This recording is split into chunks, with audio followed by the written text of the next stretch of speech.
Good evening, everyone. I'd like to welcome those of you who are participants in the conference. It's good to see you again. And those of you who are coming from the public, also welcome. This evening we have a distinguished evening lecture by Dr. Peter Sale, who is the Assistant Director of the United Nations University's Institute for Water, Environment and Health, which is based in Hamilton, Canada. Peter is a former mentor of mine. He's my PhD supervisor back in the day. And I've learned a lot from him and continue to learn from him. He's a fantastic fellow. Peter's involved both in the ecology of marine systems from the science side as well as the policy side. Peter, in his many years of experience, I'll walk through this. He's Canadian. He did his undergraduate degree at the University of Toronto and then his PhD at Hawaii. He spent 20 years in Australia at the University of Sydney, 6 years in the United States at the University of New Hampshire, as well as 12 years in Canada at the University of Windsor for a total of 38 years. And then he kept going. When most people would retire, he joined the United Nations University and put what he learned as an academic to what I think is real use. He took the science and made people who are decision-making use the data to drive management and conservation, which I think is a wonderful thing. He has literally written the book on coral reef fishes. It's a book that was published about, let's see, how many years ago was that, Peter? 20 years ago now. And is literally still to this day used in university classrooms around the world. He's also recently written a book with the very positive title of Our Dying Planet, an ecologist's view of the crisis we face. And it actually ends on a very positive note. So I'd encourage you to go to Amazon and have a look for this book. In addition to writing for the layman, he's also written over 200 peer-reviewed scientific articles, running the gamut from coral reef fish ecology to stuff even here in the Gulf. And it's my honor to invite him to come up tonight to give a lecture. And as he does so, I'd encourage you, we have a collection of maybe 30 or so of these policy briefs that were just released by the United Nations University about a month ago, which received considerable attention both in the local media as well as worldwide. It was commented on in Nature, and it was picked up by the BBC as well. So if you're in the field and you're interested, please have a look at this afterwards. Peter.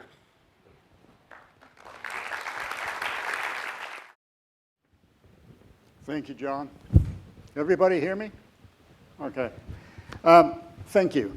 I want to begin by thanking John, NYU Abu Dhabi, and John's two sort of coral reef elves, Dave Feary and Andy Bauman, for inviting me to be here, giving me this opportunity. I should add that the report which we put out in November was the sort of the culminating product, the final product from a research project that began in, well, it actually began in 2003 when I first visited Dubai.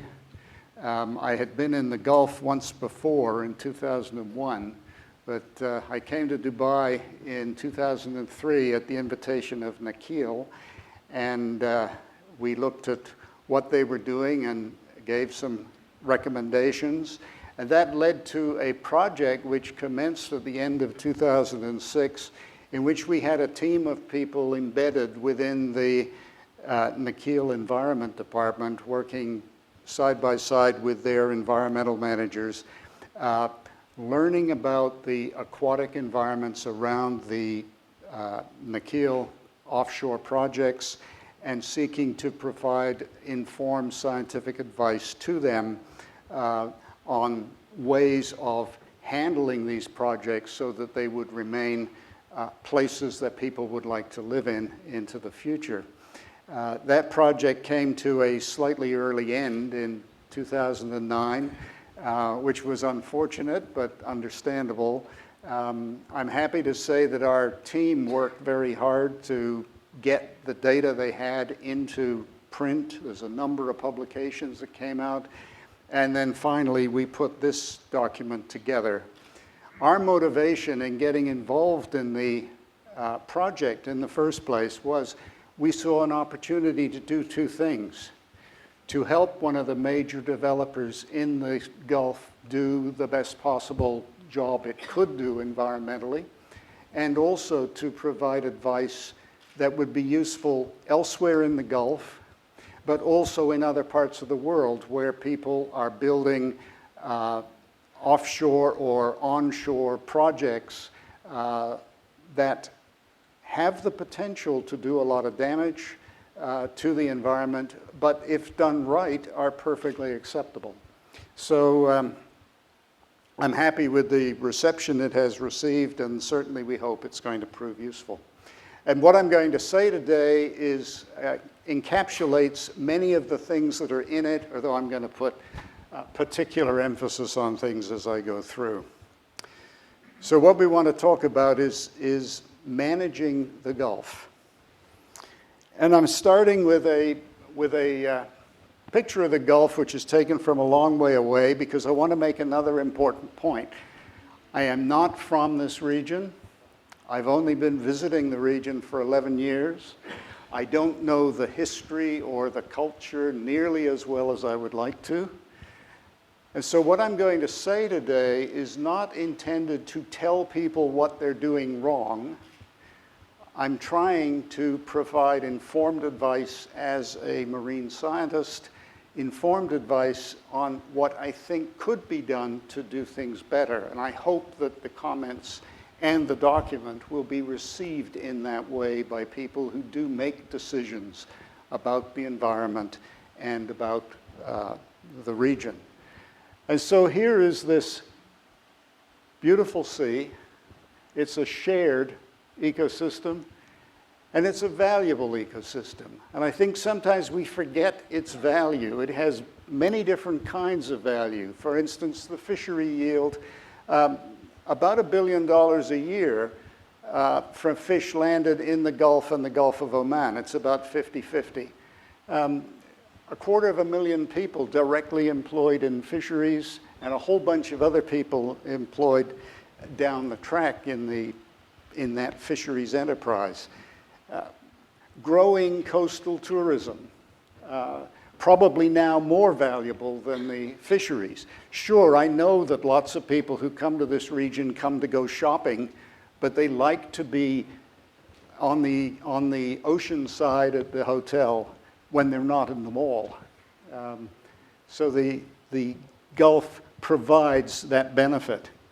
It's obviously a major transport corridor for the region. It has an immense value in the oil production, refining, and export industries. And it has other values as well. It has a very large role in ameliorating the climate in places that would otherwise be a lot hotter and a lot drier than they are. It also provides aesthetic value to the people who live here. And the goal should be to try and keep it continuing to provide these goods and services that it has been providing to people of the region for a long time. I just went backwards, sorry. The Gulf ecosystem is also biogeographically unique.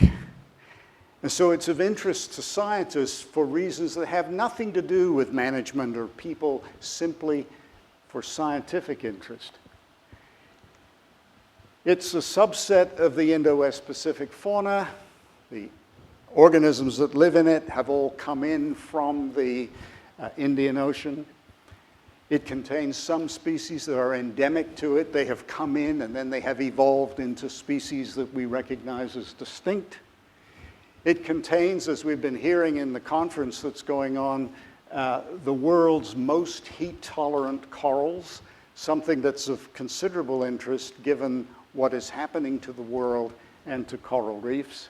It would be good to understand how corals live in the Gulf, because the rest of the world is in many ways becoming like the Gulf. The largest dugong populations, that may not be terribly important, but the point is there are organisms living here that are special, organisms that are unique. It is an interesting kind of place for a biologist. It also exists in a particularly harsh environment. Geography of the Gulf, with this narrow Strait of Hormuz connecting it to the Indian Ocean, makes it poorly flushed. The aridity of the region means that the amount of fresh water entering the Gulf is less than the amount of water that evaporates from the Gulf every day.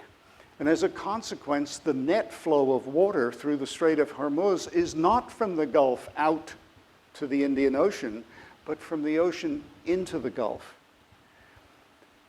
That is an important point because that means there is the risk of the Gulf accumulating bad things. The climate creates extreme conditions. The temperatures, coral reefs elsewhere in the world couldn't tolerate temperatures as low as they get in the winter and as warm as they get in the summer. And that's an extreme range of temperature for a tropical or subtropical environment. The salinities exceeding 43 PSU, typical oceanic water is 37. So it's about 25% more salty than other water in the ocean. All of these things, the temperature, the salinity, the lack of flushing, create very challenging conditions for its flora and fauna. These organisms are living in a very difficult environment to live in.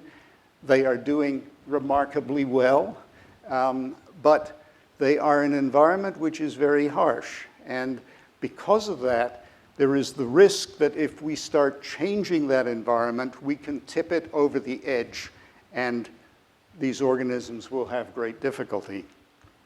And the truth of the matter is, and we can't beat around the bush on this, development in the coastal states has been having growing impacts on the Gulf ecosystem. And these growing impacts come from two things. First of all, the rapidly growing coastal populations, which means more demand for desal water and the effluents that desalination produces. It means more production of waste, particularly sewage, and the nutrients that have to go somewhere and they go into the ocean. So the growth of the population, greater extraction of fisheries because of greater numbers of people. And then in addition to the growing population, the unprecedented pace of coastal development, the elaboration of coastlines in ways that is unrivaled anywhere in the world, the sort of thing that people in the Gulf region can be legitimately proud of because the cities they're building are interesting, they're architecturally stimulating, and there's nothing wrong with building a city beside your ocean. And it's been being done all around the world, and in the Western countries, we've been living by the ocean for years. You can be proud of those things, but sometimes if you build them in ways that are damaging, you create problems. And both the growing population and the coastal development have been having planned and unplanned impacts on the Gulf ecosystem. And I think, without being alarmist about it, it's safe to say that the Gulf ecosystem, if we look at it honestly from a scientific perspective, the Gulf ecosystem could easily shift into a much less desirable, much less productive phase, could collapse ecologically if we go on doing some of the bad things that we currently are doing. And so my goal today is to talk about those bad things and then talk about some of the things that I think would be solutions so that those bad things can stop happening and the good things can continue. And I'll end up in later on, making the point that there is actually a significant opportunity here for the countries of the Gulf. The impacts of development in the Gulf are doing these four things: loss of natural habitats, sometimes habitats that are far more important than people perhaps realize. An example would be this kind of habitat, a habitat of coral reef, rich topography, complicated system, many, many different species, but also a nursery for the juvenile stages of many of the fish that become commercially important later on in life. These kinds of habitats, or seagrass habitats, when they are damaged, they become less satisfactory as these nurseries, and without a nursery, those juveniles cannot grow up. Changed water quality. By that I mean increased pollution. I want to start by making a simple point with this image here. When you build an island out in the ocean, you kill the natural habitat that was living there because you bury it. You also kill the natural habitat that existed in the place where you're digging up the sediment to build the island. And if you use methods such as this one, which can create immense sediment plumes, you kill a lot of habitat between the place where you dig up the sediment and the place where you deposit the sediment. And I think it's fair to say that although I don't have data to back this up, I think it's fair to say that the water sediment load, rates of sedimentation, these things have been artificially high in Dubai for about a decade. And similar criticisms can be pointed to in other countries around the Gulf where development of this type is going forward. There needs to be some careful thought about how to contain that sediment when construction is taking place. Increased pollution simply because there are more people. But also, some of the development that takes place has converted what was a previously relatively straight line coastline into something very complicated with lots and lots of little pockets and corners, places where it is a lot more difficult for the water to flow past. The water doesn't sit still in the Gulf, it circulates around it and it flows past the coast. And when you build structures, you can create situations in which some of that water will get trapped. Oops, sorry. Some of that water will get trapped in places that have the risk of the water becoming even more salty, warmer, and pollutants accumulating. And these are the sorts of things you want to avoid in the Gulf, because the water is already very warm, difficult for organisms to live in, and it's already very salty. And certainly, accumulation of pollution is one of the bad things that we've learned about many, many times around the world. You know, it's funny, humans have always got rid of their waste material by putting it in some kind of a watercourse and sending it downstream.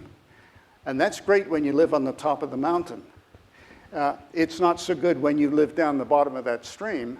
And of course, all streams end up in the ocean. Now, the ocean can take a lot of waste,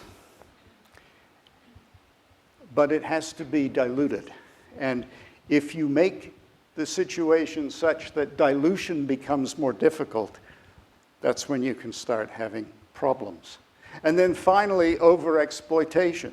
Simply by having the growing population in the region, there's an increased demand for the fishery products that the Gulf provides. And also there's overexploitation of other kinds, a tendency to want more beaches because there are more people. Well, you know, sometimes the number of beaches is determined by the geography, not by how many beaches we want. Yeah, so overexploitation is the fourth of these problems. And as a consequence, we're seeing a number of things that are not critical yet in many cases, but they are trending in the wrong directions. Coral reefs in particular, but also other natural habitats like seagrass beds are degrading and disappearing. Fishery catches have been declining in the Gulf for the last 20 years at least. The Gulf now is home to red tides, something that it didn't used to have. And there are other kinds of pollution events when fish suddenly die in large numbers and everyone wonders why. These are things that we have caused, and we need to be careful that they don't become even more prevalent. You know, the red tides are here because we've brought in lots of organisms that don't belong here in ballast water. And it's some of those organisms that are responsible for the red tides. And then we've put nutrients into the water from our sewage so they have something to eat, and away we go with a red tide, which is very destructive of habitat, very destructive of fisheries. There's growing risk of the system collapsing into a far less valuable state. Let me talk about environmental management. The first thing to note about environmental management is it's nothing to do with managing the environment. It's managing people. It's keeping control of what we do so that what we do does not degrade the environment. I guess we call it environmental management because if we called it people management, we wouldn't be allowed to do it. You know? So governments have got clever and they have environmental departments. But environmental management is a very interesting task because you're always driving forward into the future that you can't see very clearly and trying to use the information you can see more clearly from the past to guide you. The better your rearview mirror and the more you understand the processes that are determining that road into the future, the better able you're going to be able to do environmental management. Because the road, unlike the road in this photograph, is rarely straight. And sometimes there are bad places you're going to and you want to correct and go in a different direction. So environmental managers have got to have the ability to anticipate environmental changes, whether these are caused by natural events or by human activities. If they're caused by human activities and the changes are undesirable, then we need to stop those activities. If the changes are caused by natural events, then we need to adapt to those changes or maybe make compensatory changes in our behavior to minimize the effects of them. You can't do environmental management without changing human behavior. If humans always behaved in a way that never altered the environment, you probably wouldn't have environmental departments. The reason we have environmental management is because we aren't very good at cleaning up after ourselves, and we get into trouble by making our environment unpleasant for us and for other organisms. So environmental management requires the ability to alter human behavior. And so to be effective, an environmental manager has got to have access to quality environmental data, data that are collected reliably through time, so that the manager knows what the past is, knows what is happening, can use those data to infer the processes that are taking place. This means a good scientific approach to interpreting those environmental data So you do develop an understanding of the environmental processes. And then in addition to those two things, the manager has got to have sound regulations that are going to control human behavior. And those regulations have got to be effectively applied. And no manager has ever been successful without having regulations that are not only effective and effectively applied, but also regulations that are generally supported by the community. If the community doesn't support the regulations, the cost of enforcement is so great that the system never functions. So those are the things that are necessary for environmental management. And again, to be truthful but a bit blunt, current management in the Gulf, for the most part, is deficient. And I think it's deficient for these four things. And I'll talk about each of them in a little bit more detail. A limited capacity to manage. And I'll explain what I mean by that. But simply, the environmental departments do not have the capacity they need to do the job they're being asked to do, given the rate at which human activity is changing the coastline. A relatively weak scientific tradition in the region, a tradition which is particularly weak in the environmental sciences and, from our observations, in the marine environmental sciences more than in others. This doesn't mean there aren't outstanding scientists in the region, but it means that the number of those outstanding scientists is not nearly enough for what is needed. There's a limited regulatory capacity, and for some of the management of the Gulf, you need effective collaboration among the nations which share it. And collaboration is something which has had limited effectiveness in the past. Those problems are common to many developing countries around the world. They're also common, although not usually all four at once, in developed countries around the world. But I'm interested in providing advice that will make it possible for the countries in this region to do the best possible kind of environmental management. The problems here are masked by the ultra-modern urban societies that are being built here. When you're walking around modern cities with magnificent buildings and a general sense that things are working, you don't expect some of the difficulties that exist in environmental management. As I say, I'm going to go through each of these in turn, but let's start with management capacity. And I think the problems with management capacity can be summarized in these three. First of all, the educational system in the region is producing relatively few well-trained environmental scientists.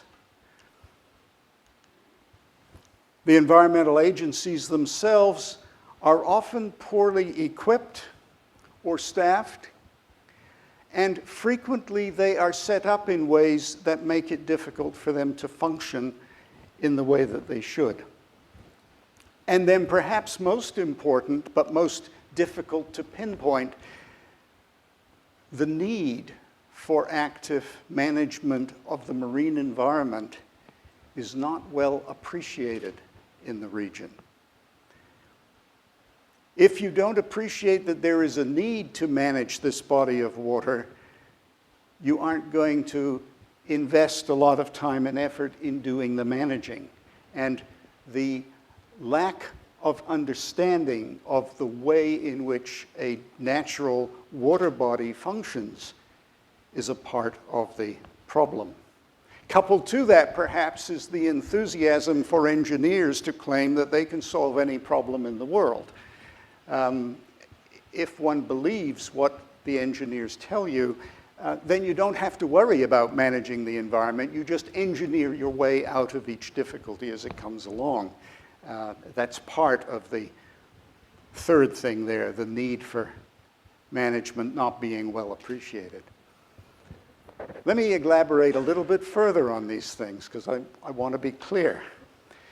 Only about a quarter of college-age population in this region goes into higher education, and when they do, they prefer business, finance, medicine, law over science. And and engineering. If they prefer science at all, it's probably not marine science. It might be biomedicine. Consequently, in the universities in the region, there are relatively few programs where a student who is interested in the environmental sciences can get a good education. Certainly at the graduate level, very few. The research community is weaker than it needs to be in the environmental field. Again, this is not because people aren't trying their best, and it's not because there are no good research scientists here, but the field is weak. And finally, we have to note that there are cultural impediments to field research. One of the things that surprised me greatly during the project that we did in Dubai was that when our scientists were out in the field in the middle of summer, which is a very difficult thing to do in this climate, lots and lots of the people they worked with didn't understand what they were doing. And there was a tendency to think that, you know, we were pretty menial workers to be out there in the sun. And in fact, the people we had assembled in that team were the most educated group of scientists in the Kiel.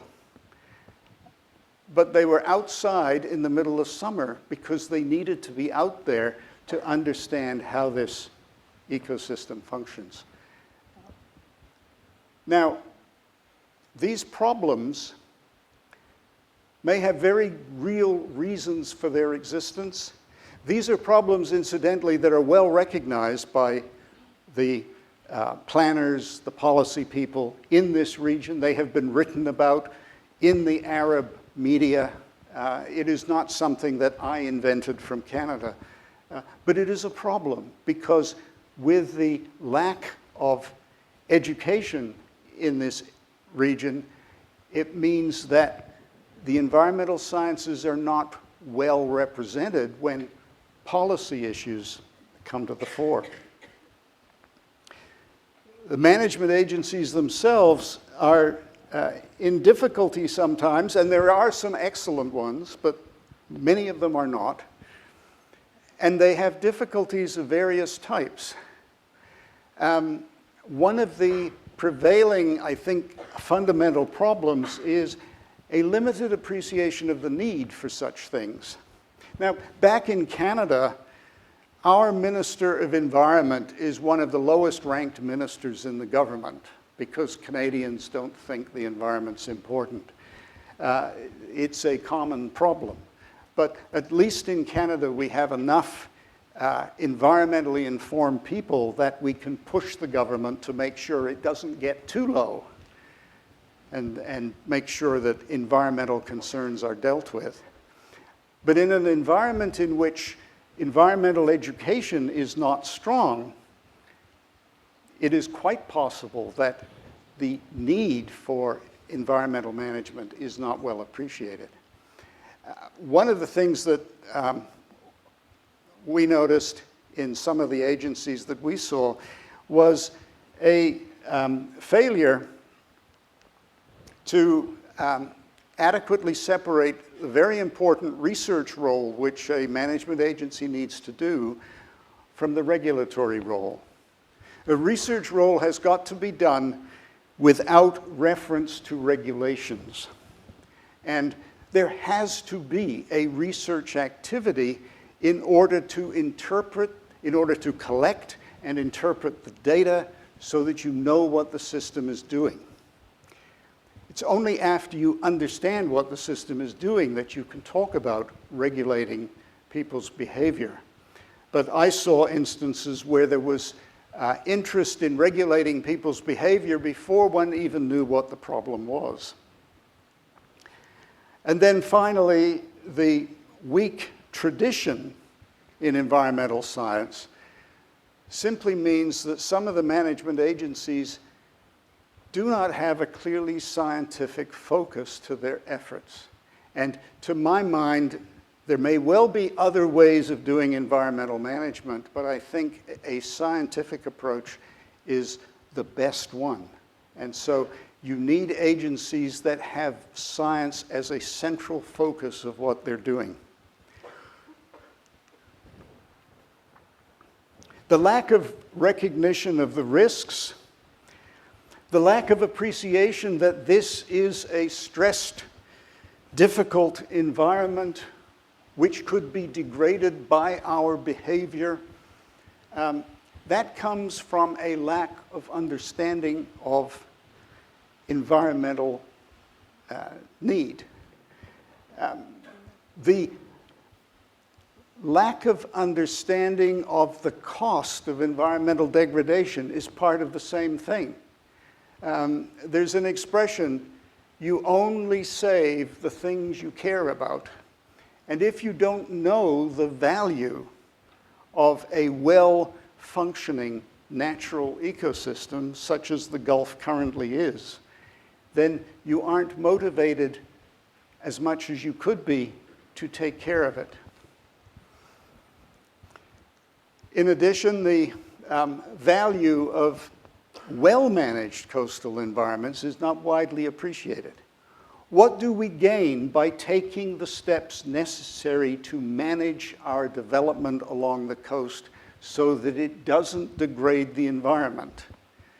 That's a difficult thing to get across to people who are interested in building the dam development, you know? And that is, again, not unique to this part of the world. This is very common everywhere. We need to remember that changing the natural world has costs as well as benefits, and we need to calculate those costs. And sometimes those costs can be very high. Okay, that's management capacity. The lack of a scientific tradition, and I'm talking here environmental science and particularly marine environmental science.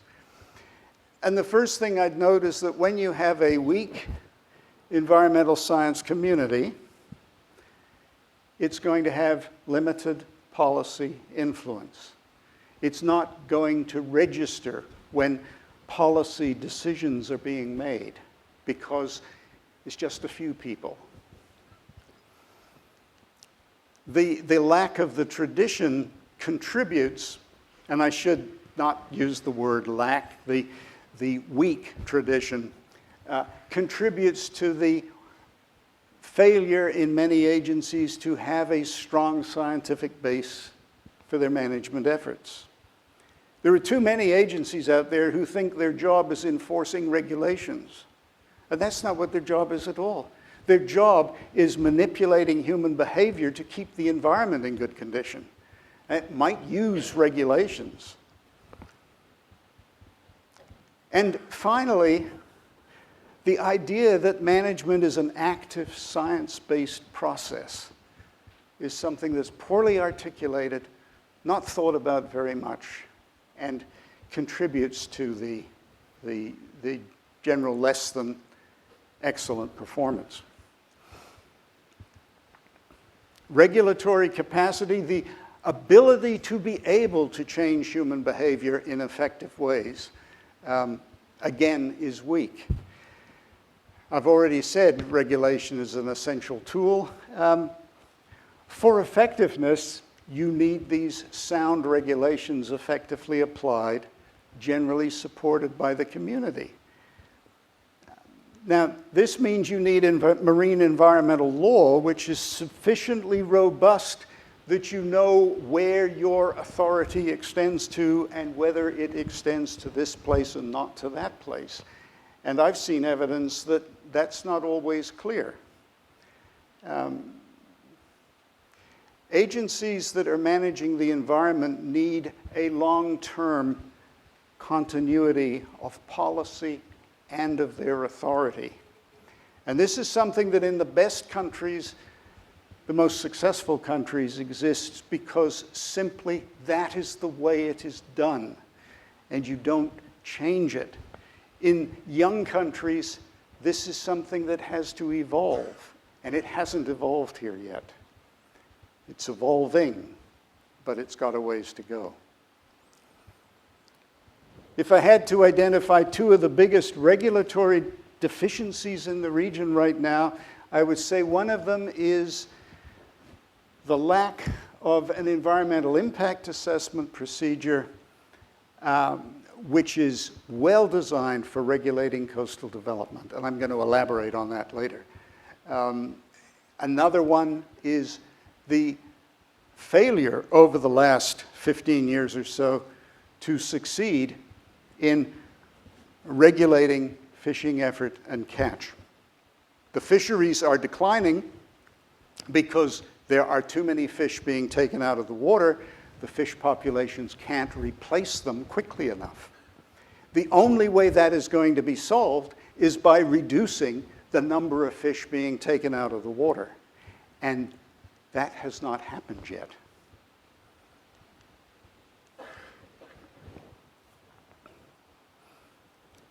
Okay. Finally, collaboration. And we go back to this view of the Gulf to make a very simple point that the Gulf is intrinsically shared. There are 8 countries around this Gulf. It's not that big a part of the world. Those countries share it. Neither the fish populations nor the deleterious environmental impacts that we're creating, neither of these honor political boundaries. Your pollution doesn't stop at your border, and your fish don't stop at your border. They swim through. There are collaborative structures in the region,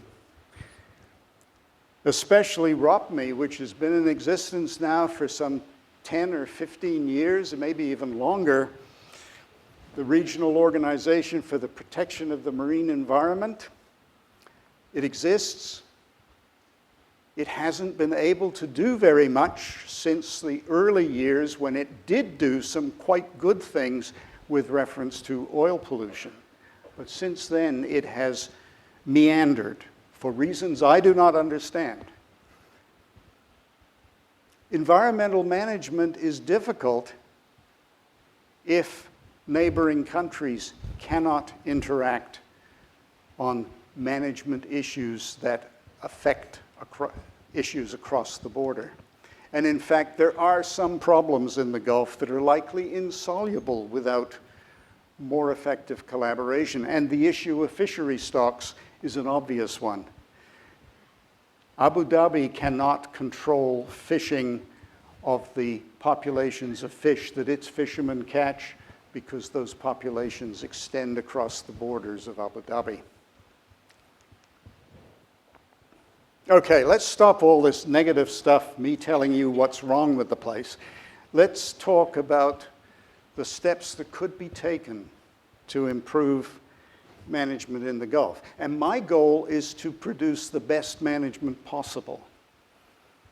I think there is an opportunity in this region for development of a shared management of this shared resource that could lead the world.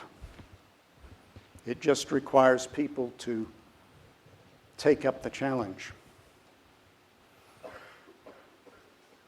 Of the various things that need to be done, strengthening the environmental science community is something that is going to take time. This is difficult. A scientist program requires that there are scientists present doing things, and then they can add more scientists and so on. It takes time. There are some significant initiatives that have happened relatively recently that are a very good step. Increased research funding has happened in several countries in the region just in the time since we've been involved out here. And that's a very good sign because that provides the opportunity for the universities to move from being teaching institutions to research and teaching institutions. And in my view, only if you have research actively going on in a university at high levels do you have the quality of teaching that makes it possible to produce graduate students who are going to be successful scientists. So that's a very good sign. I think there are other things that could be done. This conference is an excellent example of the second thing I've got here. Bringing scientists together who are working on the Gulf and getting them talking to each other for 3 days can do wonders for producing collaboration, interaction, and the mutual benefit that comes from scientists working with each other. I think it could be done even more if the governments and the universities took the initiative to create opportunities to bring scientists together. And the reason I'm including the international scientists is the quickest way to jumpstart the environmental science community in the region is by getting some interaction with established scientists who are interested in the region but don't happen to live here. I certainly think it would be logical, and it may be being done by some of the countries, build satisfying academic and governmental career paths for environmental scientists who have left the region for doctoral or postdoctoral studies. Give them reasons to come home beyond the desire to be closer to their families. Strengthening the agencies themselves is something that could be done a little more simply, and I would recommend this kind of fairly standard approach where you start with an expert review to find out how things are working and what's working and what isn't, and you follow that up with reorganization that will improve that particular agency's ability to achieve its goals. Simply having that process taking place gets the membership of that agency thinking about what their job is in ways that they perhaps haven't done for a few years. Then after you identify what needs to be done, you can talk about new instrumentation, advanced training, hiring of well-qualified scientists, and so on. The problem here is to get across the idea that environmental management is A, important, and B, difficult. It's not something that you just do because it looks good to have an environmental agency, and it's not something that can be done easily. You need talented people to make this possible. But there are many other approaches to solving this problem, but this is an approach which could pay dividends. I think at the same time it would be worthwhile looking carefully at marine and environmental law to identify weaknesses and gaps. And here you could consider collaborating with neighbor states, not to produce exactly the same law as your neighbor, but to ensure that your laws are compatible when they have to deal with things like fisheries that transgress your boundaries. And in the process of doing that, you learn how to interact with your neighbors in a positive way. And I know there's some of this interaction going on already, but there needs to be more. Following such an expert review, new legislation to create deficiencies, and then also ensure that the legal instruments adequately support the management function. Make sure that your management agencies are in a position to enforce the rules which they will develop through their understanding of processes and have them codified into law by the government. Make sure that those laws exist and support the management function. I mentioned environmental impact assessment earlier, and I think it's a good example of something that is seriously needed. I know you have environmental impact assessment procedures in every country in the region. This is true all around the world. It's also true all around the world that in most or many jurisdictions, environmental impact procedures have become something to do to tick off the box before building the development you were going to build anyway. And that's certainly the current situation in the Gulf. Again, a review of existing requirements and procedures to identify weaknesses and propose changes would be a useful way to tackle this problem. And I don't mean the procedures as written down. I mean the procedures as actively performed. You can't evaluate the environmental impact of a major development over the weekend. It cannot be done. It takes time because environments have time scales of their own. And you need the time to know how this system exists before the development and what is likely to happen after. You need an environmental impact assessment procedure which is strong enough to make sure that the environmental impacts of new developments are carefully thought out and approved before the development is announced and underway, not after. That's too late. And so one of the things that has to be done here, and I suppose I'm trying to do it right now, is articulate the fact that effective EIA takes time and money, but it pays for itself in better environmental outcomes. If you don't make mistakes in the first place, you don't have to correct them down the track. And a lot of the difficulties that are happening in the Gulf at the moment are simply because development of multiplicity of projects has been proceeding so rapidly that there's no way even to look at the effects of one project on another.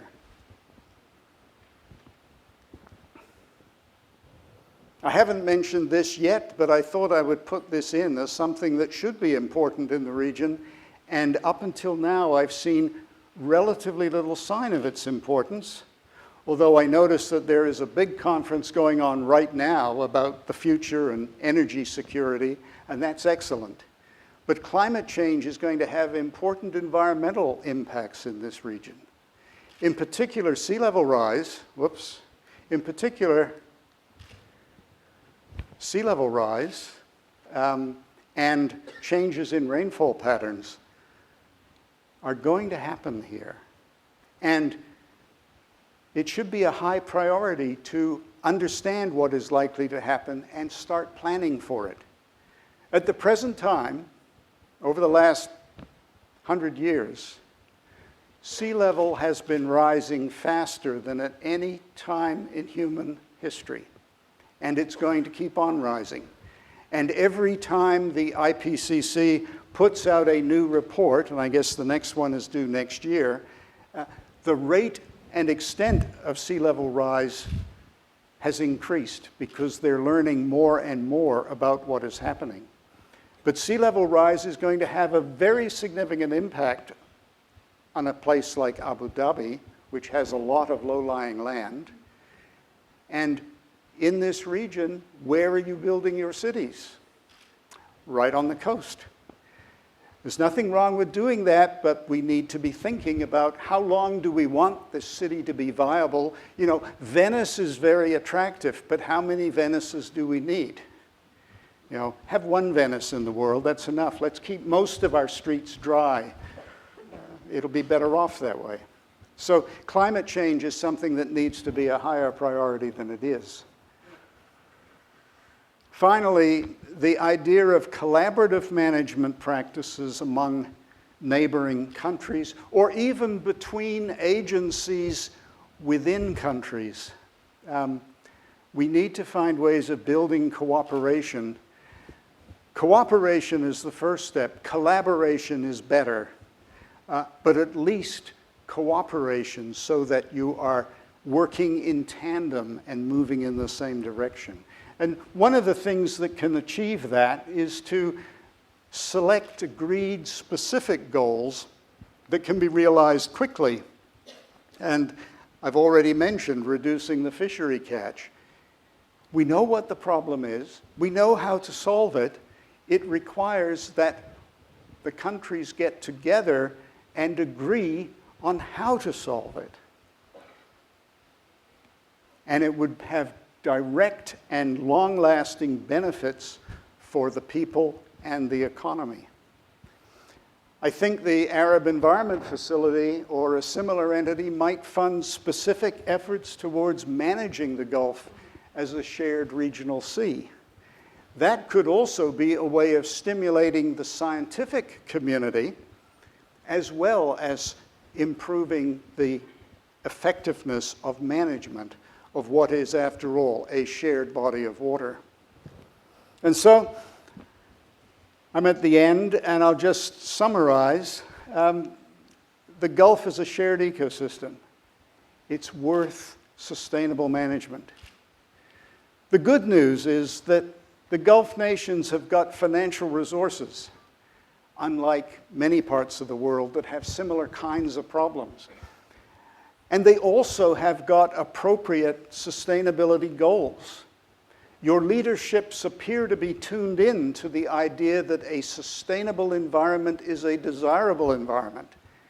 And that's you've got, you know, you're halfway there. And so there's really an opportunity here. An opportunity to take a body of water which is currently trending towards a less and less good outcome and turn it around by building a world-class environmental management program to sustain it. That will require building scientific and management capacity, but think about the benefit of actually doing that. Think about being able to say to the rest of the world, not only have we built a modern 21st century society in the space of just a couple of generations, we've also built it while sustaining the environment so that the environment continues to provide the goods and services we all enjoy. Thank you.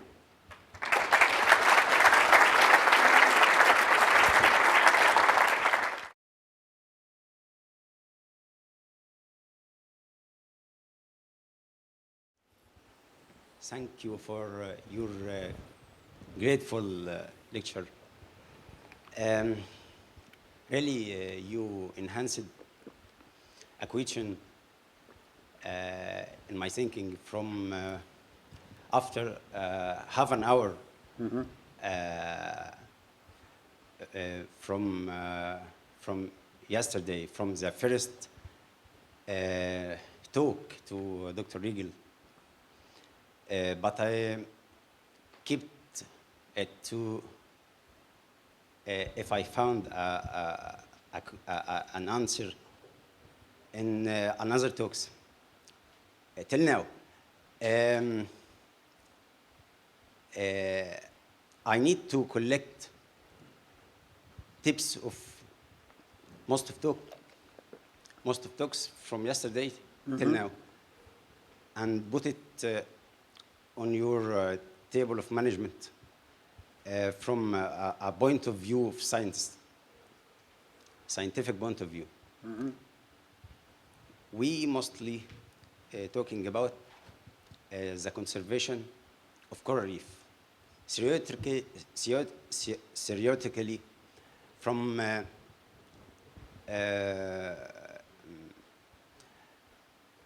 coral tolerance in the Gulf, which live in an extreme environment, low very high salinity, a very high temperature, and other environment. Through to human impact, wastewater, treated wastewater effluent, chemical effluent, petroleum pollution, and other land cutting and onshore filling offshore. All of this facing some projects of coral restoration. We damage by cutting and filling, and make another coral restoration or coral transplantation. You collect some, we need to make a pipeline for petroleum, collect some coral colonies and make a transplantation. We collect about 10% only from the community itself. So I'm through molecular biology and 545 sequencer, all of these subjects. So how we can face this? Okay, let me try and answer that. First of all, I mean, the conference has been about coral reefs quite legitimately and has focused on the coral reefs. And of all the environments, of all the ecosystems in the Gulf, the coral reefs are the ones that are most threatened. And they're most threatened because they are naturally quite sensitive systems. They're threatened by our activities. Pollution is anathema to a coral reef. You know, you don't pollute them because it kills them. But they're also threatened by climate change. Now, climate change is also our doing, but that is something which can't be solved locally. What people in this region can do if they're concerned about coral reefs and climate change is actively promote getting some realistic agreements in place as quickly as possible on the emission of greenhouse gases. And you know, I was very disappointed at the outcome of the Durban conference, which just sort of pushed everything down the road. They're going to get back together in 2015 and talk some more, and then maybe in 2020. And every time that happens, we're making the situation worse and worse. And for systems like coral reefs, very, very difficult. I don't know whether it's going to be possible to retain coral reefs in the Gulf. But I do know that if we do not manage them and protect them from the local impacts, the pollution, the anchoring, the exploitation of them, the collection of coral to sell to tourists, if we don't control those things, I can guarantee they're all going to be gone. So there's a benefit in looking after them locally while trying to get climate change agreements adopted globally. The other thing I'll say about coral reefs is coral reefs are in a way politically useful. Coral reefs are a little bit like pandas and polar bears and a few other creatures around the world. People know about them, or they think they know about them, and bad things are happening to them. And we can make the point in various environments, we can make the point that we are doing this to coral reefs, and we should stop doing it because we get benefits from having them around. I don't know if that fully addresses what you're saying. I would like to caution you on the business of transplantation. And I made a comment at some point today about that. You may not have heard it, and this is just my view, but there is a prevailing view out there that we know how to take care of coral, even to the extent of saying, well, it's growing very happily here, but I want to build a hotel here, so I'll pick it up and move it.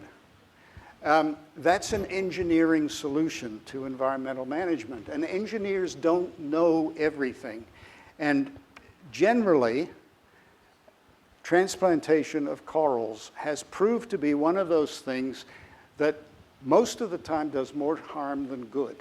In other words, you damage the area from which you take the coral, and you put coral somewhere else where it can't grow, so you lose it all. I think it's a much better approach to say, where are the coral reefs? How much do we value coral reefs? How do we do our development so that the coral reefs can continue to prosper for the most part? And sure, there'll be some that get sacrificed. And that's okay. We've been sacrificing environment forever. But we need to look at them as treasures that we don't sacrifice if we can possibly avoid it. And I think that is something that could be done more in the Gulf than it has been done in the past. And certainly the idea that, oh, it's simple, we'll just transplant some of them and then it'll be all right. Unfortunately, most of the time that doesn't work. Is there any possibility for the engineers to basically produce more coral reefs, since tourists like them a lot, and it's good for business? Can we grow some around Dubai, for example? I wish it were true. In fact, there are coral communities growing on the outer breakwaters of the palms. And if those breakwaters continue to be places that are not polluted and continue to be places where the water passing by is good quality water, those corals have an excellent chance of becoming a quite effective replacement for some of the reefs that have been lost around Dubai. Corals like to grow on solid objects up above the soft sediment. And those breakwaters have produced many, many kilometers of rocky reef that corals could grow on. And I think that is a positive piece of news. The issue of growing coral reefs, part of the problem is the reason coral reefs are disappearing around the world is because the high temperatures are killing them off. And the acidification of the ocean, which is also caused by our releases of CO2, is making it more difficult for them to grow because they cannot produce their calcium carbonate skeleton as quickly as they used to. And so what happens is, we're killing them quicker and we're making it difficult for them to grow back, the few that survive. And when you keep doing that, everything becomes rare. So having a sort of a coral nursery that is going to produce new corals that can get planted out and become new reefs. If the world was not degrading due to climate change, that might work. But given the current situation, I think we'd be better off doing two things: putting more effort into getting a climate change agreement globally, and B, talking gently to the engineers to explain to them that they can't solve all problems. It's like the man with a hammer thinks everything is a nail. The engineer thinks everything has an engineering solution. And there aren't always engineering solutions to every problem we create. And that's an issue that our engineering friends need to understand. It doesn't mean engineers aren't really clever people, because they are. I couldn't build a bridge if I was paid to. But they aren't capable of doing everything. And I think sustaining coral reefs by some kind of an engineering exercise is it's more like selling snake oil than good medicine. Yeah. Thank you, firstly. My name is Dr. Yasser Gneid, and I work with I'm a marine ecologist working with the Abu Dhabi National Oil Company and the Supreme Petroleum Council. I'm telling that because here in Abu Dhabi, that this is the thing I like about this position. That's one of the major oil companies that creating a team, which this team is trying to protect and develop the marine environment in Abu Dhabi. Right. However, I need to know your view about that, because this is my, let's say, beginning of third year here. Okay. Well, and go sorry. Ahead. Go ahead. And I find it little bit difficult than my beginning thoughts, because you said it's 8 nations, small mass of water, and each nation needs to put its dream in building houses, whatever, tourist villages. And I mean, it's not like us in the Red Sea in Egypt or Saudi Arabia, whatever. The coastline is more or less short. And there's what I saw here, live here, that's maybe, as you said, I mean, I would like, of course, thank you for this. You pushed some buttons in my thinking, and it was a really good diplomatic presentation. But the way I see this, that's these small nations are making something like race, and they have the right to make income from tourists, from whatever. Yep. And this, in spite of their, let's say, encouraging the protection of and conservation of environment, this also, as you said, as well, wherever in the world, this conflict between the tourism, let's say, oil and environment. This is what I need to know your opinion about that. Okay. And the right that they have these dreams, they are having the funds, having the resource to build these dreams, and in the same time, they are making the island. I mean, what I know that maybe 1/3 or 2/3 of the dredgers in the world are here, and they are loving of the landfilling, dredging, and we keep saying, okay, it's not even. I mean, it's not only the hot temperature, it's sedimentation. Guys, woke up. But it's their dream. And so small coastline, good dreams, enough sources. So what do you think? If all of these condition you ask about, good education, whatever. Okay. Thank you. Okay.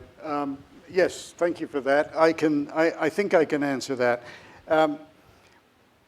I make the distinction between environmental scientists and conservationists. And my conservationist friends will probably hate me for saying this, but frequently conservationists lose sight of the fact that people have rights as well as the environment. You know?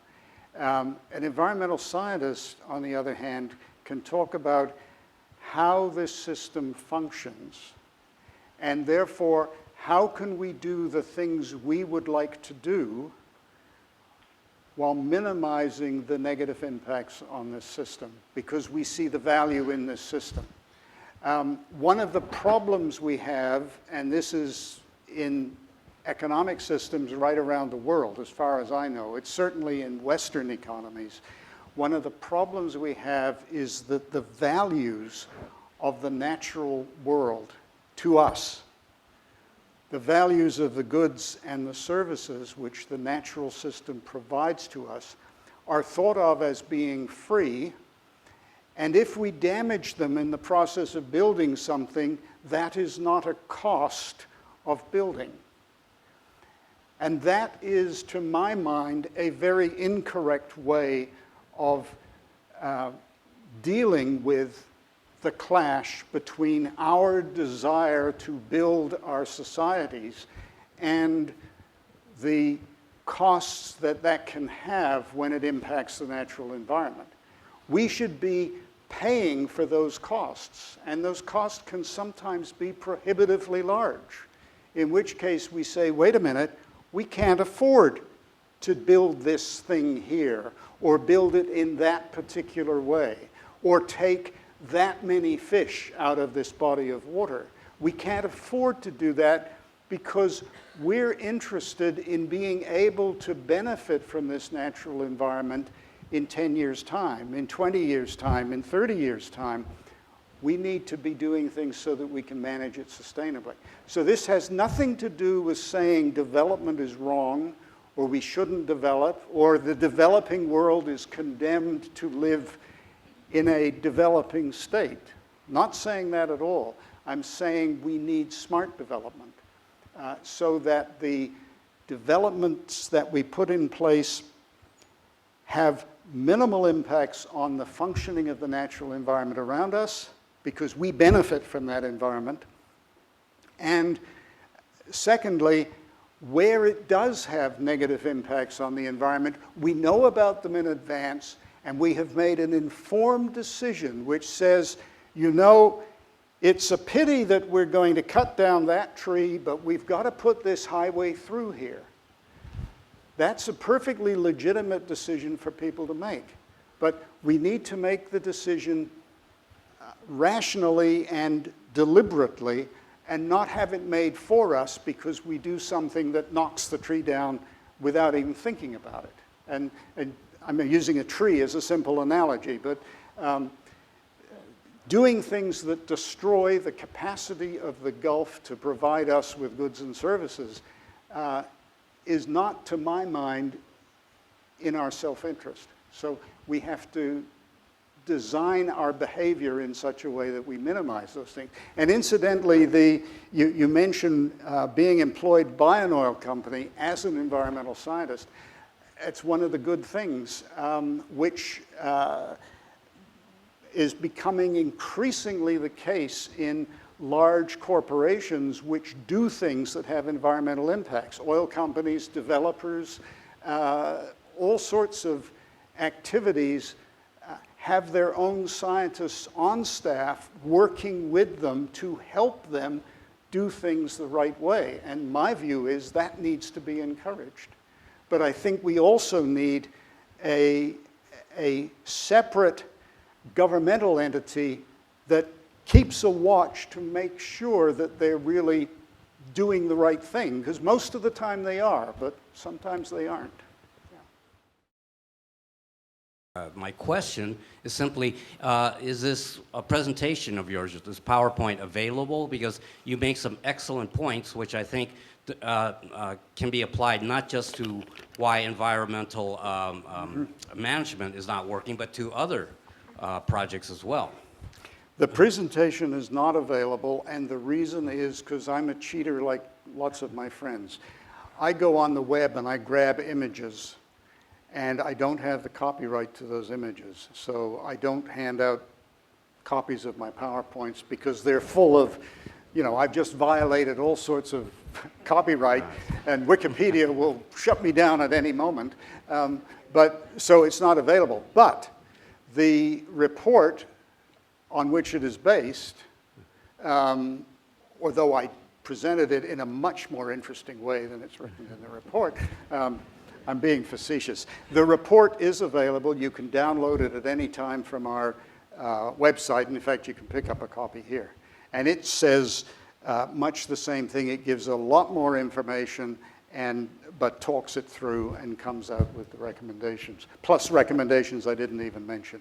If you want to download copies of it, our website is www.inweh, I-N-W-E-H, Institute for Water, Environment, and Health, www.inweh.unu.edu. And it's, I think, currently on the front page, so it's really easy to download it. Well, thank you for your frankness about the unavailability of your PowerPoint. Yeah. One of the points that excellent points that you made was about the not enough separation between research and the enforcement of regulation or development of regulations. But I can see that this is easily, you know, to be fair to the region here, that a lot of the points you made, especially this point in particular, can be applied to the Europe and the United States. Yes, I agree. agree. I see too much today that a lot of regulations are being created and enforced simply as a knee-jerk reaction because something is politically correct and not because it's based on solid research. Yep. I think I tried to make the point at the beginning. I'm not speaking from the perspective of I come from the part of the world where all this is done the right way. I don't. There are terrible things going on in my country right now. And we fight against it and we struggle and sometimes things improve. What I am trying to do is not talk about the Gulf catching up with the West. I'm talking about the Gulf surpassing the West, showing us that what we've been doing isn't good enough. That's what I'm really talking about. I would love to see that happen. You know, it would be fun to watch the squirming embarrassment from Western leaders, but you know, I'd love to see it, because environmental management is something that we always need to look at. Are we doing it well enough? Because we are creating immense pressures on this earth. Yeah. Yeah. Apparently I said something popular. I'm going to take this moment to thank Dr. Sale for his presentation. There are copies of the report available here. I think it's a good opportunity to walk outside and continue the discussion. There's some hors d'oeuvres outside as well as some refreshments, so let's please continue it out there. Thank you very much.